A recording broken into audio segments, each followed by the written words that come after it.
Bismillahirrahmanirrahim. Assalamualaikum warahmatullahi wabarakatuh.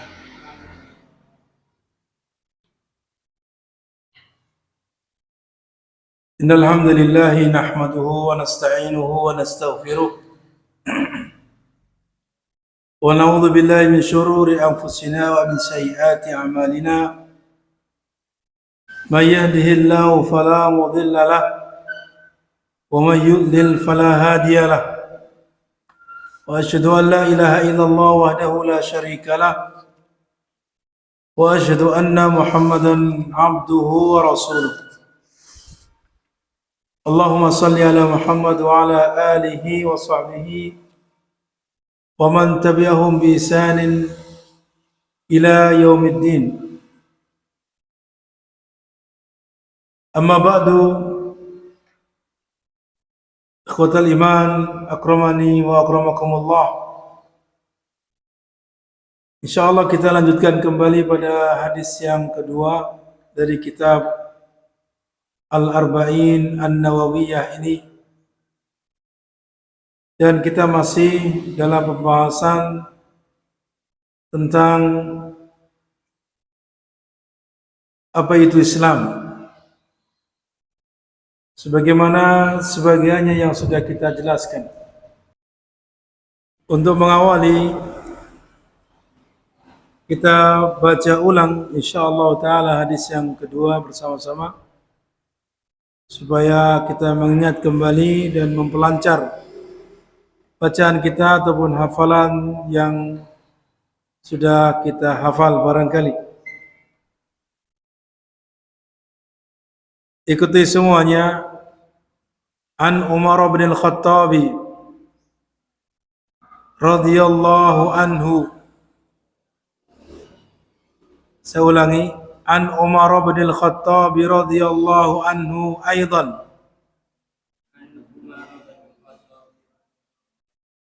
Qala bainama nahnu julusun inda Rasulillah sallallahu alaihi wasallam ذات يوم اطلع علينا رجل شديد بياض الثياب شديد سواد الشعر لا يرى عليه أثر السفر ولا يعرفه منا أحد حتى جلس إلى النبي صلى الله عليه وسلم فأسند ركبتيه إلى ركبتيه ووضع كفيه على فخذيه وقال يا محمد أخبرني عن الإسلام. فقال رسول الله صلى الله عليه وسلم الإسلام أن تشهد أن لا إله إلا الله وأن محمدا رسول الله وتقيم الصلاة وتؤتي الزكاة وتصوم رمضان وتحج البيت إن استطعت إليه سبيلا. قال صدقت. قال فعجبنا له يسأله ويصدقه. قال فأخبرني عن الإيمان. قال أن تؤمن بالله وملائكته وكتبه ورسله واليوم الآخر wa tu'mina bil qadari khairihi wa syarrihi. Qala sadaqta. Qala fa akhbirni 'anil ihsan. Qala an ta'budallaha ka'annaka tarahu fa in lam takun tarahu fa innahu yaraka. Qala sadaqta. Qala fa akhbirni 'anis sa'ah. Qala mal mas'ulu anha bi'a'lama minas sa'ili. Qala fa akhbirni an amaratiha. Qala an talidal amatu rabbataha wa an taral hufata al-urata al-alata ri'a asy-sya'i yatatawaluna fil bunyan. Thumma intalaqa falabisa maliyan. Thumma qala li ya Umar atadri manis sa'il? Qultu Allahu wa rasuluhu a'lam. Qala hadha Jibrilu ataakum yu'allimukum dinakum. Rawahu Muslim. Terkait dengan tadi kalimat summan talaqa falabisa maliyan, itu memang ada riwayat yang mengatakan falabisa, ada yang menyebutkan falabistu, ya, ada yang menyebutkan apa? Falabisa maliyan, atau dalam riwayat yang lain falabistu maliyan. Keduanya adalah riwayat yang sahih, sebagaimana hal itu disebutkan oleh Syekh Shalih Al-Utsaimin hafizahullah taala. Baiklah, pada pertemuan yang lalu sudah kita jelaskan sebagian atau awal dari apa itu Islam, yaitu di mana jawaban Rasulullah SAW tentang apa itu Islam adalah al-Islamu an tasyhada an la ilaha illallah wa anna Muhammadar Rasulullah wa tuqimas shalah wa tu'tiyaz zakah wa tasuma Ramadan wa tahujjal baita in istata'ta ilaihi sabila.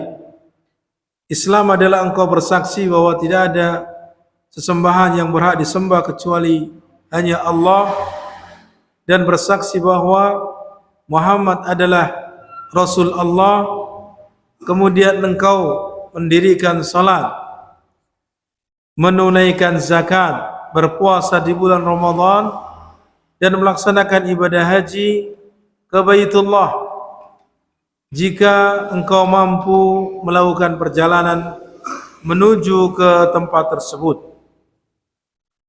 Kemudian yang selanjutnya adalah tentang iman. InsyaAllah ta'ala penjelasan kaitannya dengan apa itu Islam kemarin sudah kita jelaskan secara ringkas. Makna daripada la ilaha illallah, ya, bersaksi tentang la ilaha illallah, kemudian tentang persaksian bahwa Muhammad adalah utusan Allah. Secara ringkas sudah kita sebutkan makna masing-masing dan juga konsekuensinya. Kemudian selanjutnya insyaallah taala kaitannya dengan rukun Islam ini, pembahasan apa itu Islam akan kita jelaskan insyaallah pada hadis yang ketiga. Karena hadis yang ketiga itu juga berkaitan dengan rukun Islam. Adapun selanjutnya adalah kita akan menjelaskan tentang pertanyaan berikutnya yang ditanyakan oleh malaikat Jibril kepada Nabi sallallahu alaihi wasallam tentang apa itu iman, di mana beliau malaikat Jibril bertanya kepada Nabi kita Muhammad SAW, qala fa akhbirni anil iman.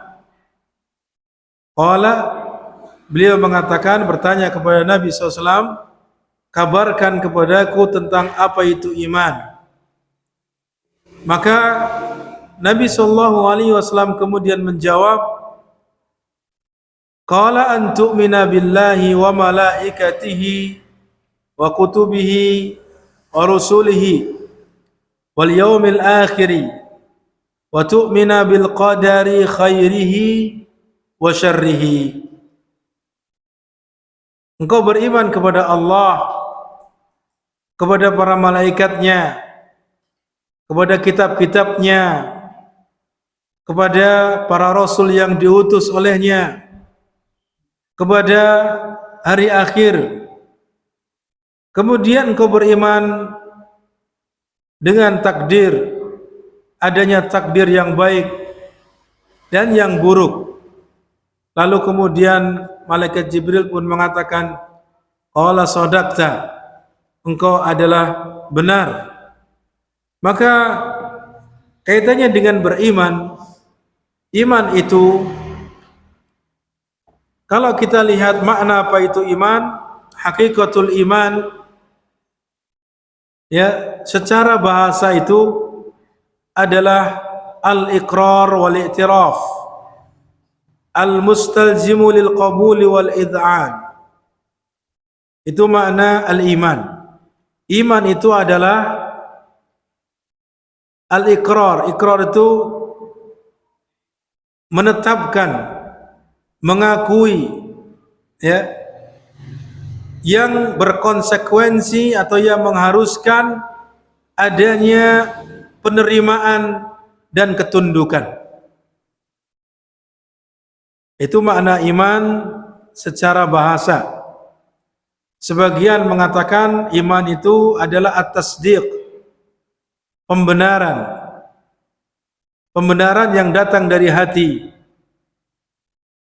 Pembenaran yang datang dari hati. Walaupun kata at-tasdiq, pembenaran ini oleh sebagian ulama dikritisi. Ya, seperti Syekh Muhammad bin Shalih Al-Utsaimin rahimahullah ta'ala, beliau mengkritisi makna kalau iman secara bahasa itu tidak benar diartikan at-tasdiq, ya, sebagaimana itu juga dijelaskan lebih rinci oleh Syekhul Islam Ibnu Taimiyah rahimahullah di dalam kitabnya Kitabul Iman. Hanya saja para ulama yang lainnya menjadikannya itu sebagai makna daripada iman itu sendiri. Ala kulli hal, bahwa makna iman itu tadi secara bahasa adalah demikian. Kemudian adapun secara syariat, bahwa iman, hakikat iman itu memiliki dua makna.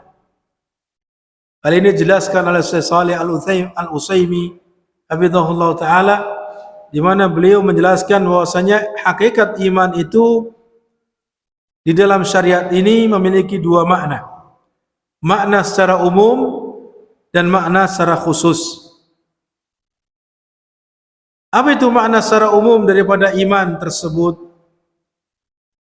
Iman itu maksudnya adalah mengimani seluruh agama ini yang diutus dengannya Nabi kita Muhammad sallallahu alaihi wasallam secara keseluruhan. Ya, karena mencakup di dalamnya Islam dan juga ihsan. Ya, itu makna secara umum. Karena terkadang penyebutan iman dan Islam itu ada yang digandengkan, ada yang disendirikan. Kalau disendirikan, tidak digandengkan dengan kata Islam, berarti itu mencakup kepada makna Islam itu sendiri dan juga makna iman itu juga. Termasuk di dalamnya ihsan. Itu kalau disendirikan. Adapun kalau disebutkan bersamaan, maka nanti bermakna khusus. Nanti akan bermakna khusus makna iman itu sendiri. Sekali lagi bahwasanya kalau iman itu disebutkan secara sendirian, berarti ini juga bermakna Islam dan juga bermakna ihsan. Ya, yaitu iman kepada seluruh agama ini. Agama Islam ini yang dibawa oleh Nabi SAW. Hakikatnya bagaimana? Yaitu membenarkan dengan pembenaran yang kuat, yang pasti secara batin ataupun zahir, ya, kepada Allah Subhanahu wa taala dalam rangka beribadah kepadanya dengan apa yang Allah syariatkan, yang diturunkan kepada Nabi kita Muhammad sallallahu alaihi wasallam ala maqamil musyahadati awil muqarabah, ya, di atas dalam keadaan dia merasa menyaksikan atau dia disaksikan, diawasi. Ini nanti masuk kepada ranah yang disebut dengan ihsan nanti. Jadi sekali lagi, hakikat daripada iman, makna secara umum di dalam syariat ini adalah yaitu membenarkan dengan pembenaran yang pasti secara batin ataupun secara zahir dalam rangka beribadah kepada Allah dengan syariat yang Allah turunkan kepada Nabi kita Muhammad sallallahu alaihi wasallam, ya, baik itu dalam keadaan dia merasa bahwasanya dia melihat Allah, itu yang disebut dengan maqam al-musyahadah, atau dia merasa diawasi oleh Allah, itu yang disebut maqam al-muraqabah. Itu makna iman secara syariat secara umum menurut apa yang dijelaskan oleh Syekh Shalih Al-Utsaimin hafizahullah taala.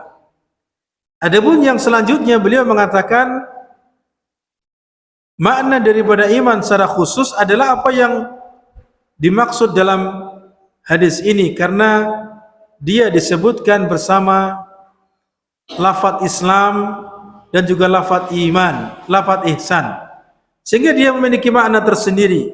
Kata beliau adalah maksudnya keyakinan-keyakinan yang ada dalam batin, ya, keyakinan-keyakinan al-i'tiqadat al-batiniyah, al-batinah, yaitu keyakinan-keyakinan yang ada dalam hati, berupa apa yang disebutkan nanti dalam rukun iman ini yang dijawab oleh Rasulullah sallallahu alaihi wasallam. Dan inilah kata beliau yang merupakan makna yang dimaksud di dalam hadis ini.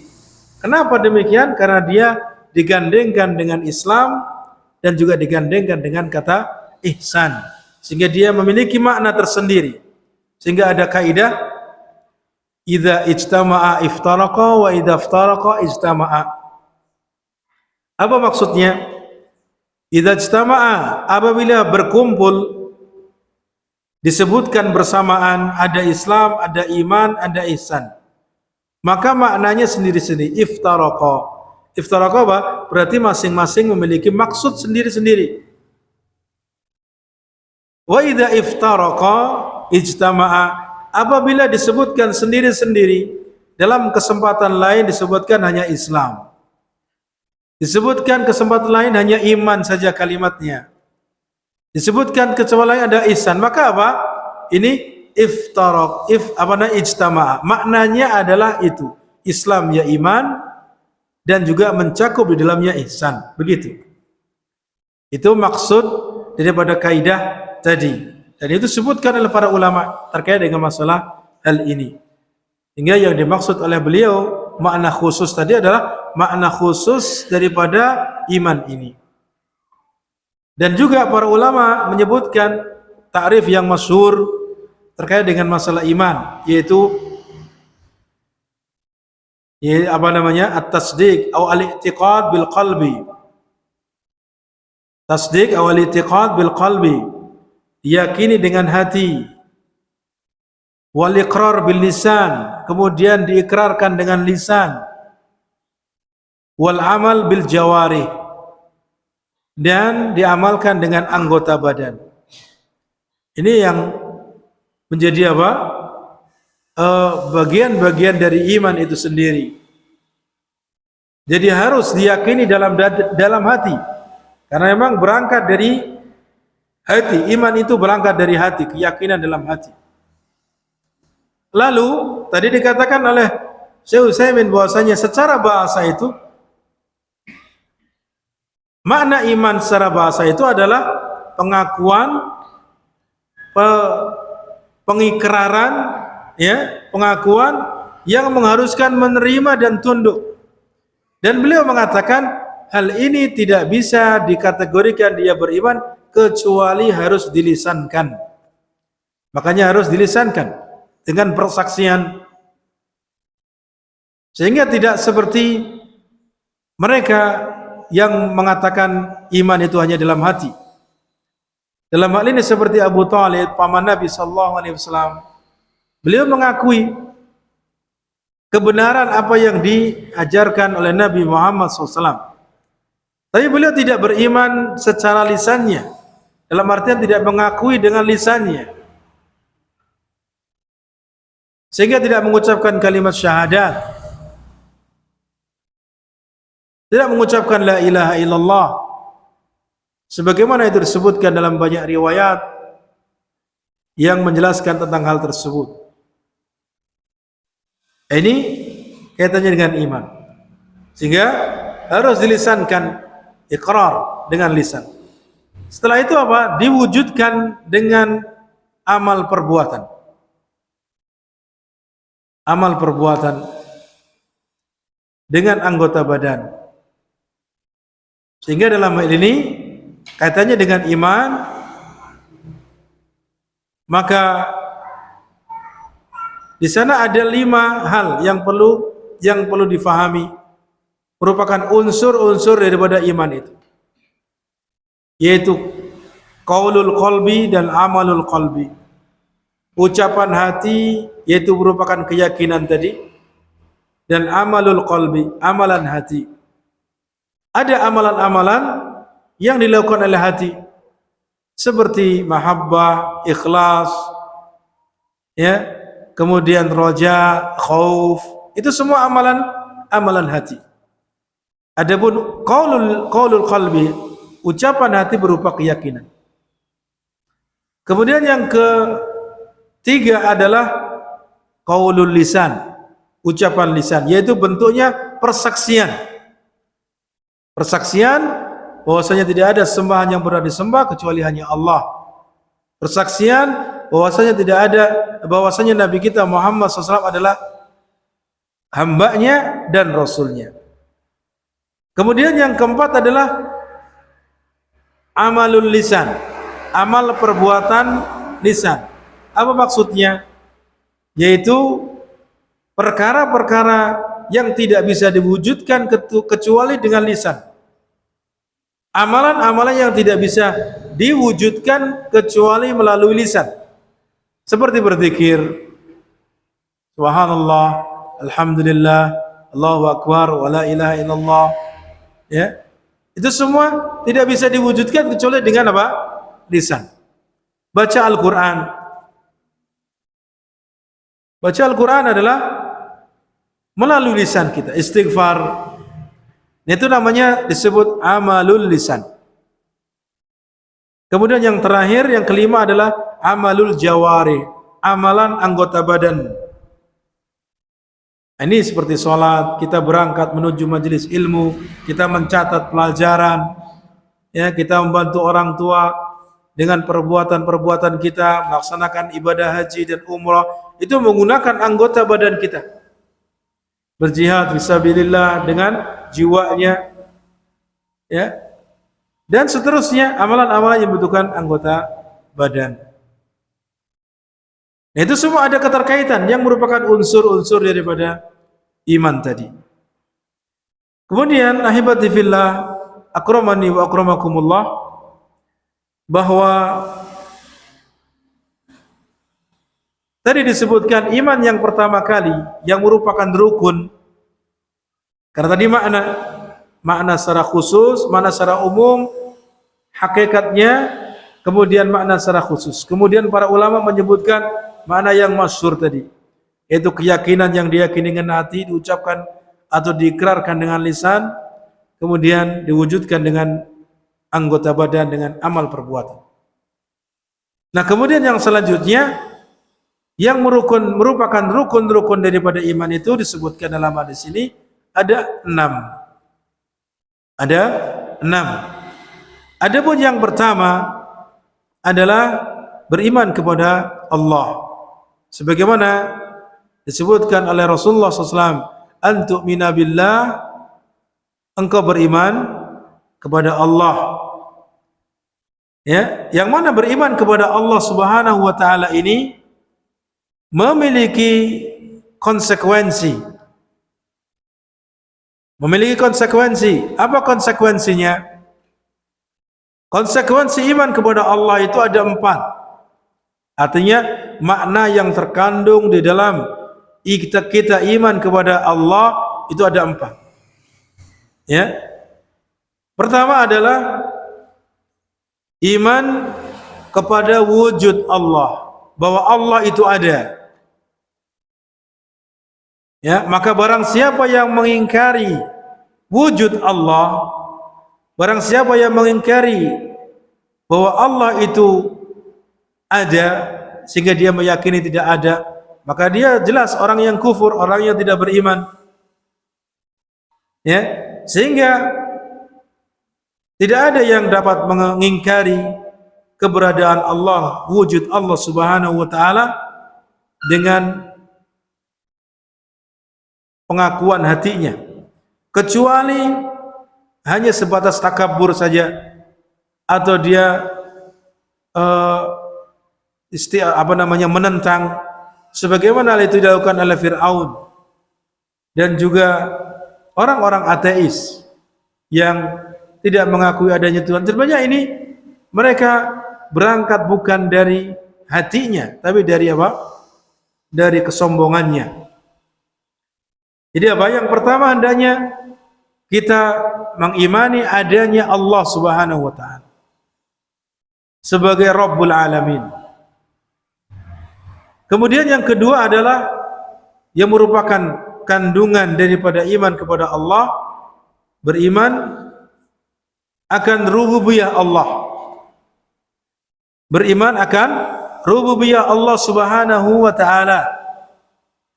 Yang mana beriman akan rububiyah Allah Subhanahu wa taala ini, kita berarti mengimani bahwasanya Allah itu satu-satunya Rabb yang menciptakan, yang memberi rezeki, yang mengatur alam semesta dan seterusnya.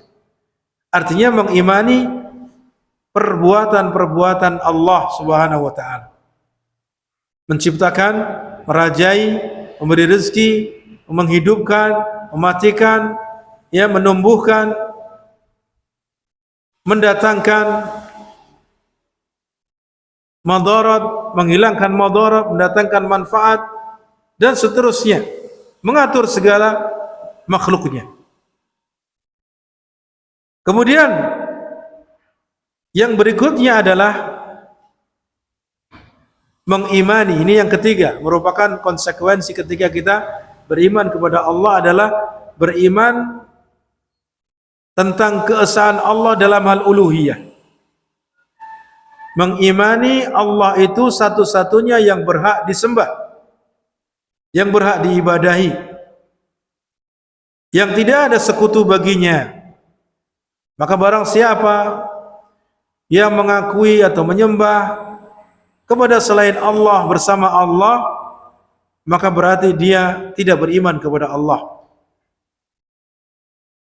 sebagaimana yang diinginkan oleh Allah Subhanahu wa taala. Karena ini adalah merupakan konsekuensi ketika seorang itu beriman kepada Allah, adalah berarti dia menyembah hanya semata-mata kepada Allah saja.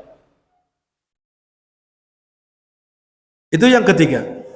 Adapun yang keempat adalah ketika seorang itu mengaku beriman kepada Allah, dia harus beriman akan nama-nama dan sifat-sifat Allah. Ya, nama-nama dan sifat-sifat Allah yang Allah Subhanahu wa taala sebutkan di dalam ayat-ayatnya dalam Al-Qur'an. Kemudian juga yang Allah kabarkan melalui lisan Rasulnya sallallahu alaihi wasallam. Atau kita mengimani secara umum apa yang Allah sembunyikan yang tidak Allah kabarkan berupa nama ataupun sifat. Itu demikian. Tanpa melakukan tahrif, perubahan-perubahan, atau tanpa melakukan ta'til, penolakan, tanpa melakukan takyif, membagaimanakan tentang sifat Allah Subhanahu wa taala, tidak pula tamsil atau menyerupakan dengan makhluknya. Nah, ini di antara konsekuensi iman kepada Allah Subhanahu wa taala, yaitu ada 4. Iman kepada wujud Allah, bahwa Allah itu ada, iman kepada rububiyah Allah, iman kepada uluhiyah Allah, dan yang terakhir adalah iman kepada asma wa sifat. Iman kepada nama-nama dan sifat-sifat Allah Subhanahu wa taala sesuai dengan keagungan dan kemuliaan bagi Allah Subhanahu wa taala. Kemudian yang selanjutnya yang disebutkan adalah antu'mina billah wa malaikatihi. Engkau beriman kepada Allah dan engkau beriman kepada para malaikatnya. Iman kepada para malaikatnya. Malaikat itu adalah merupakan makhluk Allah Subhanahu wa taala yang diciptakan dari cahaya. Yang mana mereka adalah makhluk Allah yang dikhususkan hanya untuk ibadah. Allah ciptakan semata-mata mereka hanya taat kepada Allah, sehingga tidak ada malaikat itu yang bermaksiat. Ya, tidak ada malaikat yang bermaksiat kepada Allah. La ya'sunallaha ma amarahum wa yaf'aluna ma yu'marun. Mereka tidaklah membangkang, tidak bermaksiat kepada Allah apa yang Allah perintahkan kepada mereka, ya, dan mereka melaksanakan apa yang diperintahkan oleh Allah Subhanahu wa taala. Jadi tidak seperti manusia. Jadi malaikat itu hanya khusus diciptakan untuk taat saja kepada Allah. Ya. Kemudian malaikat itu jumlahnya sangat banyak. Jumlahnya sangat banyak. Sebagaimana hal itu dijelaskan di dalam dalil-dalil, baik itu dari ayat Al-Quran ataupun hadis-hadis Nabi sallallahu alaihi wasallam, yang mana mereka adalah termasuk makhluk yang gaib, yang tidak bisa dilihat oleh manusia kecuali yang Allah kehendaki. Seperti Nabi kita Muhammad SAW pernah melihat wujud asli dari malaikat, di antara malaikat Jibril, ya, yang mana melihat wujud aslinya menutupi ufuk dengan memiliki sayap yang jumlah sayapnya melebihi, ya, 700 sayap atau 600 sayap. Kemudian bahwa pernah datang kepada Nabi dan juga nabi-nabi sebelumnya menyerupai manusia. Datang dalam keadaan menyerupai manusia. Apa konsekuensi ketika kita mengaku beriman kepada para malaikat? Konsekuensi yang harus dilakukan adalah kita beriman dengan nama-nama mereka yang kita mengetahui nama-nama mereka. Artinya yang disebutkan di dalam Al-Quran ataupun hadis. Ya. Adapun yang kita tidak mengetahui nama-namanya, kita imani secara global. Kita imani secara global bahwasanya Allah memiliki malaikat yang memiliki tugas masing-masing. Walaupun kita tidak mengetahui nama-namanya. Itu yang pertama. Jadi apa? Kita beriman dengan nama-nama yang kita mengetahui nama-nama mereka berdasarkan dalil. Dan juga kita yang kedua adalah beriman kepada mereka bahwa mereka memiliki perbuatan-perbuatan yang merupakan tugas dari Allah Subhanahu wa taala untuk mereka. Seperti salah satu nama atau beberapa nama malaikat yang Allah sebutkan dalam Al-Quran dan juga sunnah Nabi adalah malaikat Jibril, malaikat Mikail, ada malaikat Israfil. Malaikat Jibril adalah tugasnya diberikan tugas untuk menyampaikan wahyu, ya, dari sisi Allah Subhanahu wa taala kepada para rasulnya, termasuk rasul kita Nabi Muhammad sallallahu alaihi wasallam. Adapun Mikail, malaikat Mikail itu adalah ditugaskan untuk mengatur hujan, yang sehingga dengan hujan tersebut menumbuhkan tumbuhan. Kemudian yang ketiga adalah malaikat Israfil.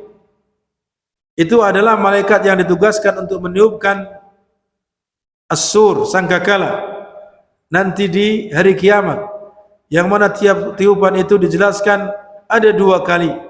Tiupan pertama adalah tiupan kematian seluruh makhluk kecuali yang dikecualikan oleh Allah Subhanahu wa taala, dan yang kedua adalah tiupan ketika dibangkitkan. Ini tugas malaikat Israfil, yang mana ketiga malaikat tersebut disebutkan di dalam doa istiftah, terutama doa istiftah kalau diucapkan di malam hari, salat malam. Di antaranya Allahumma rabba Jibril wa Mikail wa Israfil. Ya, Allahumma rabba Jibril, malaikat Jibril, wa Mikail wa Israfil. Yang mana di antara hikmahnya ketiga malaikat ini disebutkan, mereka itu semuanya adalah masing-masing ditugaskan untuk kehidupan. Kaitannya dengan kehidupan. Malaikat Jibril ditugaskan untuk menyampaikan wahyu, di mana ini adalah dalam rangka supaya hati ini hidup. Wahyu ketika masuk ke dalam hati seseorang itu, baik itu ayat Al-Quran ataupun hadis, dibacakan, kemudian masuk ke dalam hati seseorang, hati ini akan menjadi hidup. Kemudian yang kedua malaikat Mikail yang ditugaskan untuk urusan hujan tadi, di mana jelas hujan turun akan menjadikan tanah itu subur, tumbuhan menjadi hidup. Berarti ini menjadi penghidupan bagi manusia. Kemudian yang ketiga adalah malaikat Israfil, yang mana tadi adalah untuk meniup sangkakala, di mana nanti malaikat Israfil meniup. Yang kedua adalah manusia dibangkitkan kembali, yaitu hayat al-abadiyah. Setelah mereka mati semua, kemudian ditiupkan kembali, dihidupkan kembali, yang kehidupannya setelah itu tidak ada lagi kematian. Yang mana mereka akan dihisab oleh Allah Subhanahu wa taala, dikumpulkan di padang mahsyar, kemudian dituangkan, dimasukkan ke dalam surga atau dimasukkan ke dalam neraka. Ini kaitannya dengan para malaikat yang disebutkan tadi. Dan di sana ada malaikat-malaikat yang lain, di antaranya malaikat yang ditugaskan untuk menjaga anak-anak Adam secara umum, mencatat amal-amal mereka, ya, mencatat amal-amal mereka. Kemudian ada juga malaikat yang ditugaskan setiap pagi agar apa? Mencari orang-orang yang mereka itu bersedekah, lalu berdoa kepada Allah untuk supaya Allah gantikan sedekahnya dengan yang lebih baik. Dan malaikat yang ditugaskan untuk berdoa, di mana dia mendoakan mereka yang menahan hartanya, tidak bersedekah untuk kebinasaan hartanya. Di sana juga ada malaikat-malaikat yang ditugaskan oleh Allah Subhanahu wa taala untuk mencabut ruhnya para manusia. Ada juga malaikat yang ditugaskan oleh Allah Subhanahu wa taala untuk bertanya bagi orang yang sudah meninggal dunia, yang disebut dengan fitnah kubur. Man rabbuka wa man nabiyyuka wa ma dinuka. Siapa Rabbmu? Siapa nabi yang diutus kepadamu dan apa agamamu? Kemudian juga ada malaikat-malaikat yang lain yang mereka tugasnya adalah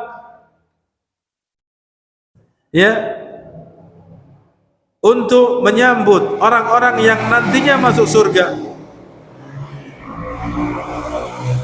Menyambut orang-orang yang masuk surga, itu tugaskan sendiri. Ada juga di antara malaikat yang mereka itu menyembah Allah Subhanahu wa taala, beribadah kepada Allah, khusus ibadah kepada Allah siang dan malam. Mereka bertasbih. Dan tidak pernah merasa bosan. Siang dan malam terus-menerus mereka bertasbih kepada Allah Subhanahu wa taala. Ini para malaikat. Maka kita beriman kepada para malaikat, baik itu secara umum, secara global ataupun secara terperinci sebagaimana yang sudah kita sebutkan, baik nama-namanya ataupun tugas-tugas masing-masing. Kemudian yang selanjutnya adalah wa kutubihi. Engkau beriman kepada kitab-kitabnya. Beriman kepada kitab-kitab Allah Subhanahu wa taala. Kutub itu jamak dari kitab, maknanya maktub, sesuatu yang tertulis. Yang dimaksud ini adalah kitab-kitab yang Allah turunkan kepada para rasulnya, seperti kepada Nabi kita sallallahu alaihi wasallam, yaitu berupa Al-Quran. Kepada sebelumnya Nabi Isa berupa Injil. Kepada Nabi Musa berupa Taurat. Kepada Nabi sebelumnya Nabi Daud berupa Zabur. Dan juga suhuf kepada Nabi Ibrahim alaihimussalam. Ini wajib kita imani secara global, secara umum, bahwasanya Allah Subhanahu wa taala menurunkan kitab-kitab tersebut kepada para rasulnya. Kepada para rasulnya. Yang mana kitab Al-Quran itu adalah sebagai penghapus daripada kitab-kitab sebelumnya, sebagai penyempurna dan menghapus syariat sebelumnya, sehingga akhir zaman ini setelah diutusnya Nabi kita Muhammad SAW dengan diturunkannya Al-Quran, maka kitab-kitab sebelumnya sudah tidak lagi berlaku, dan tidak boleh kemudian disebarluaskan untuk diamalkan. Adapun yang wajib disebarluaskan adalah Al-Quran, dan diperintahkan untuk dipelajari, ditadaburi, dan diamalkan. Itu kewajiban seluruh manusia.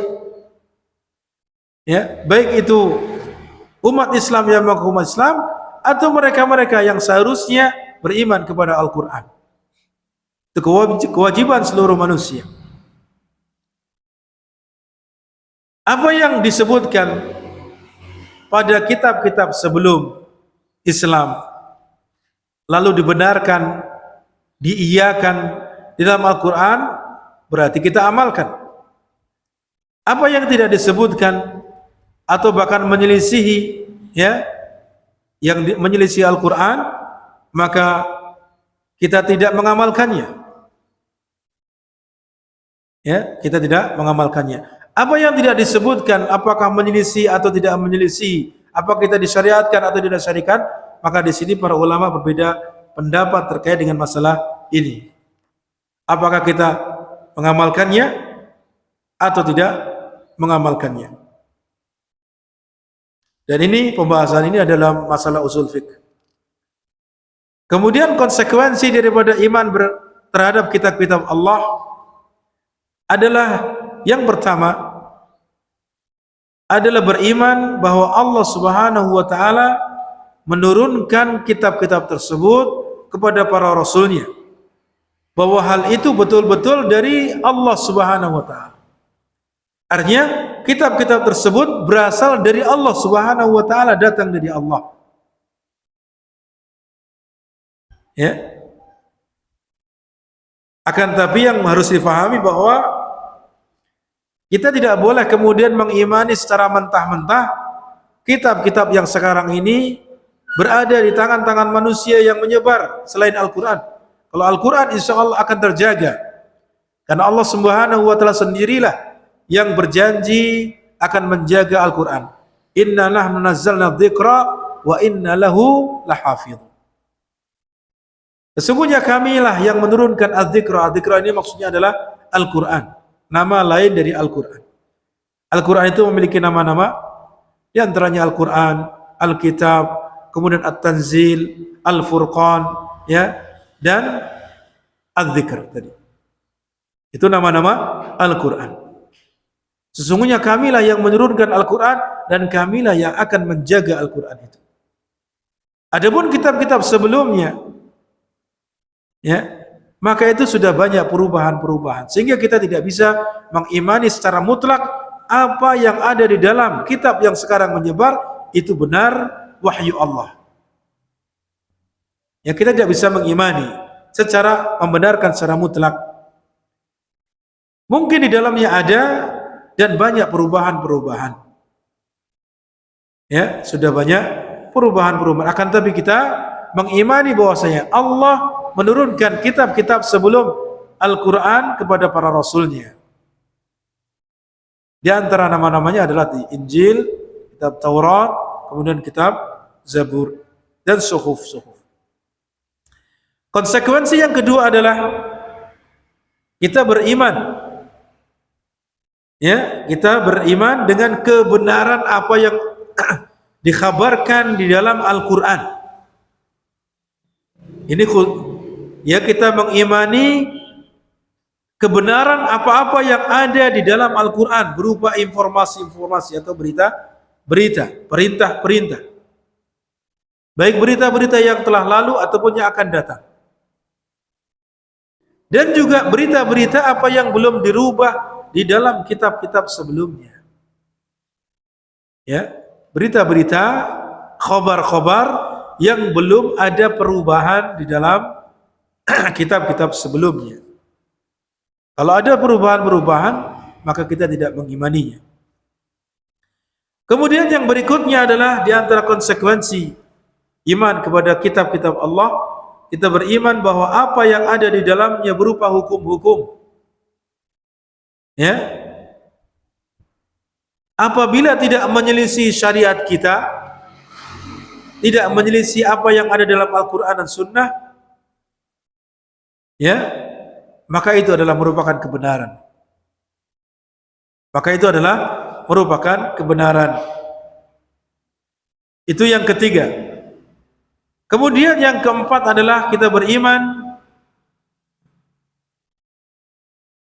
terhadap apa-apa yang kita mengetahui nama-namanya melalui dalil tentunya. Kita tahu nama-nama daripada kitab Allah tadi, di antaranya adalah Zabur, kitab Taurat, kitab Injil, dan yang terakhir adalah kitab Al-Quran. Dan juga Suhuf Ibrahim, Suhuf Nabi Musa. Ya, itu yang disebutkan di antaranya. Ya. Apakah kemudian di sana ada kitab-kitab yang lain? Maka kita imani secara umum, secara global bahwasanya Allah memiliki kitab-kitab yang diutus kepada para rasulnya. Karena Rasul Allah itu banyak, yang disebutkan dalam Al-Quran dan Sunnah hanya beberapa saja, yang diawali dari Rasul Nabi Nuh alaihissalam, ya, sampai terakhir Nabi kita Muhammad SAW. Adapun nama-nama yang diturunkan kitab itu disebutkan hanya beberapa tadi. Lalu apakah kita tidak mengimani kalau di sana ada kitab-kitab lain? Misalkan ada seorang mengatakan, saya tidak beriman. Saya tidak beriman bahwasanya di sana ada kitab yang dinamakan kitab Taurat. Maka orang ini disebut kafir. Orang ini berarti telah kufur. Ya, telah kufur. Karena dia apa?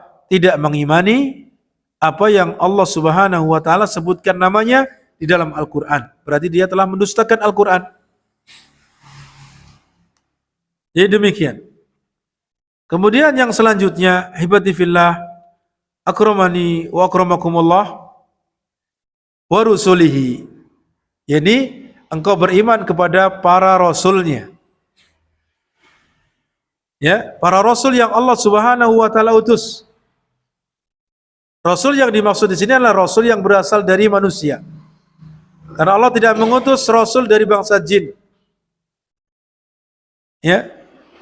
Tidak pula ada utusan dari kalangan malaikat untuk manusia. Kecuali utusan-utusan tadi berupa menyampaikan wahyu kepada Rasulullah sallallahu alaihi wasallam yang di dalam lafaz sebagainya disebut rasul. Atau rasul kepada para nabi-nabi sebelumnya yang mana Allah mengutus para rasul tersebut. Akan tapi itu bukan dalam rangka seperti para nabi dan rasul yang datangnya dari manusia.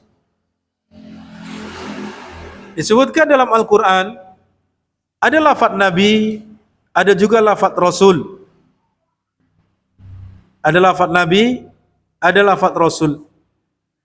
Yang mana para ulama menjelaskan keduanya berbeda. Secara makna nabi itu ya adalah orang yang diwahyukan kepadanya dengan suatu wahyu berupa syariat dan diperintahkan untuk mengamalkannya, tapi tidak diperintahkan untuk mendakwahkannya atau menyampaikannya. Jadi sifatnya para nabi saja, kalau nabi saja itu adalah diwahyukan kepadanya wahyu, lalu dia diperintahkan untuk mengamalkannya, tapi tidak diperintahkan untuk menyebarkannya atau menyampaikannya. Adapun Rasul itu adalah seorang yang diistimewakan oleh Allah dengan diturunkan wahyu kepadanya, diperintahkan untuk mengamalkannya, dan juga diperintahkan untuk menyampaikannya. Rasul yang pertama adalah Nabi Nuh alaihissalam. Rasul yang pertama adalah Nabi Nuh alaihissalam dan bukan Nabi Adam. Ya, kenapa? Karena Nabi Adam itu adalah nabi. Itu berdasarkan dari dalil-dalil yang ada. Karena apa? Di antara alasannya adalah bahwa umat yang pertama kali di zaman Nabi Adam itu masih sedikit. Bahwasanya di awal-awal itu masih umat satu. Mereka mentauhidkan Allah sehingga tidak butuh rasul untuk menyampaikan wahyu kepada mereka. Jadi mereka memiliki seorang bapak yang bapaknya adalah beribadah hanya kepada Allah saja. Lalu anak-anak dari mereka apa? Mengikuti bagaimana ibadahnya bapaknya. Itu begitu. Lalu setelah mereka menyebar banyak, terjadi perselisihan dan seterusnya, barulah kemudian membutuhkan seorang utusan. Seorang utusan untuk menyebarkan kepada mereka kebenaran. Menyebarkan kepada mereka wahyu Allah Subhanahu wa taala. Ini. Dan Syekh Utsaimin rahimahullah taala mengatakan bahwasanya jika ada ahli sejarah mengatakan bahwasanya sebelum Nabi Nuh ada Nabi Idris, ada Nabi Sis, setelah Nabi Adam, sana ada Nabi Idris, ada Nabi, maka ini kata beliau, ini adalah perkataan yang tidak benar. Bahkan beliau mengatakan kullu hadza kadzibun wa laysa bisahih. Ini semua adalah apa? Dusta dan tidak benar. Jadi, kalau ada orang ahli sejarah mengatakan setelah Nabi Adam, sebelum Nabi Nuh ada Nabi Idris, ada Nabi Sis, itu adalah dusta. Mereka itu adalah setelah Nabi Nuh alaihissalam. Nabi Idris dan yang lainnya itu setelah Nabi Nuh alaihissalam. Itu kata beliau rahimahullah ta'ala. Di antara alasannya bahwasanya Nabi Rasul yang pertama kali diutus oleh Allah adalah Nabi Nuh. Nah, sedangkan Nabi Idris itu termasuk Rasul Allah. Termasuk Rasul Allah Subhanahu wa ta'ala. Kemudian yang selanjutnya yang merupakan konsekuensi daripada iman kepada para rasul adalah yang pertama tadi apa? Iman kepada para rasul yang keberapa tadi?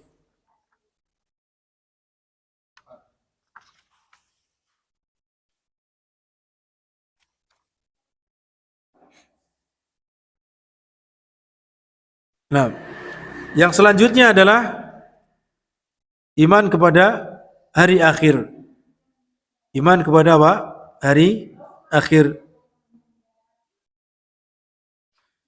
Di mana iman kepada hari akhir ini,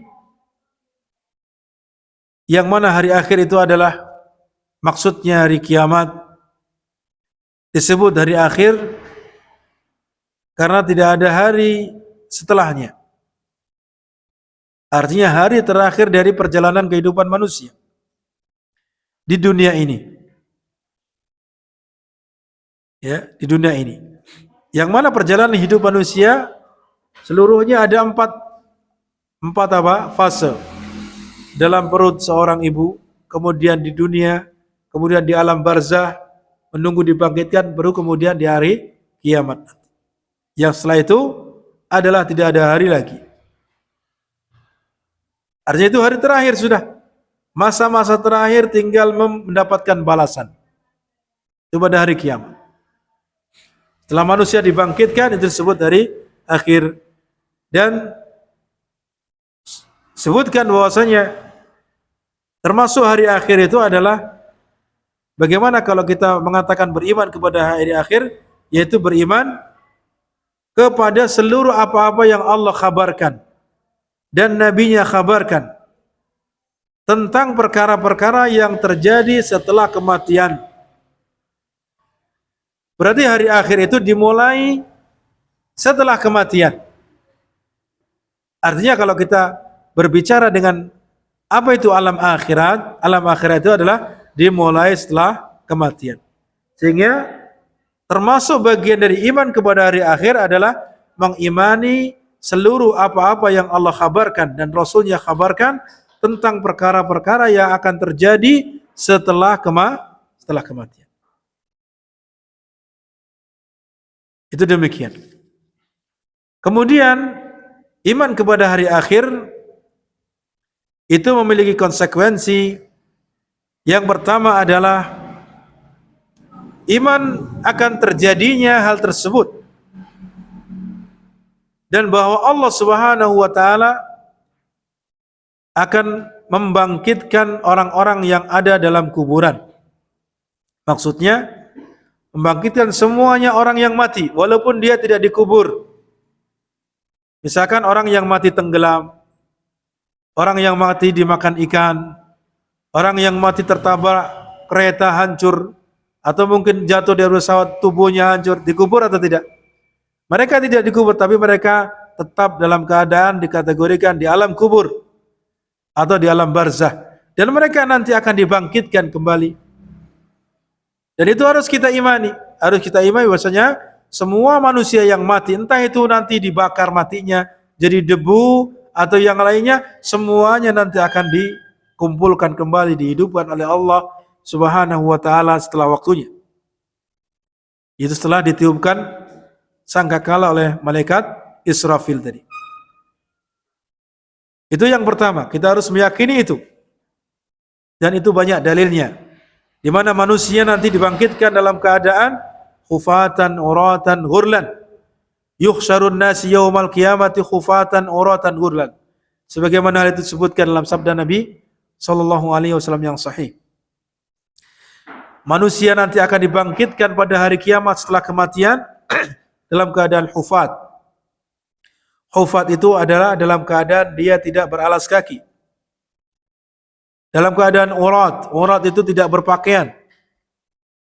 Dalam keadaan ghurlan itu tidak disunat.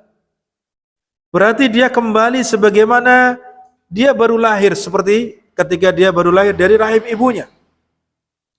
Atau dia di awal ciptaan. Sebagaimana Allah Subhanahu wa taala berfirman, "Kama bada'na awwala khalqin nu'iduhu." Sebagaimana kami memulai awal penciptaan, demikianlah kami akan kembalikan seperti itu.